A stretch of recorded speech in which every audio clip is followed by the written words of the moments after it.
నిన్న జరిగిన double header మ్యాచ్లో చెన్నై సూపర్ కింగ్స్ గుజరాత్పై విజయం సాధించింది. గుజరాత్ టైటన్స్పై విజయం తర్వాత సీఎస్కే 8 పాయింట్లతో తమ లీగ్ను ముగించింది.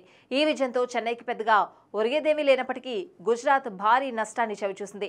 టాప్ 2కి చేరుకోవాలనుకున్న తమ ఆశలకు గండిపడింది. ఈ మ్యాచ్లో చెన్నైపై విజయం సాధించుంటే గుజరాత్ 20 పాయింట్లతో ముందంజలో ఉండేది.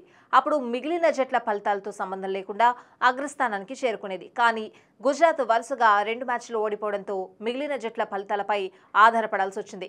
గుజరాత్ ఓటమితో రాయల్ ఛాలెంజర్స్ బెంగళూరు లాభపడింది. ఆర్సీబీ టాప్ 2కి చేరుకోవడానికి మార్గం సులువైంది. ఆర్సీబీకి ఇంకా ఒక లీగ్ మ్యాచ్ మిగిలింది. ఆ మ్యాచ్లో ఆర్సీబీ లక్నో సూపర్ జైంట్స్ను ఓడించాలి. అప్పుడు ఆర్సీబీ ఖాతాలో 19 పాయింట్లుంటాయి.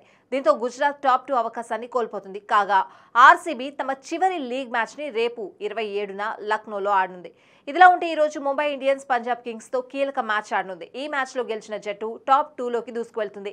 17 పాయింట్లతో రెండో స్థానంలో ఉన్న పంజాబ్ కింగ్స్ గెలిస్తే టాప్ 2లో స్థానాన్ని ఖరారు చేసుకుంటుంది.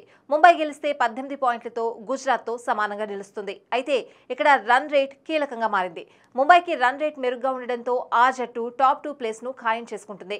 వర్షంతో మ్యాచ్ జరగకపోతే అప్పుడు పంజాబ్ కింగ్స్ గుజరాత్ కంటే మెరుగైన రన్ రేట్ కలిగి ఉండడంతో 18 పాయింట్లతో టాప్ 2కి చేరుతుంది. ఏది ఏమైనా గుజరాత్ టాప్ 2 ప్లేస్ ఖాయం చేసుకోవాలంటే లక్నోపై ఆర్సీబీ ఓడిపోవాలని కోరుకోవాలి.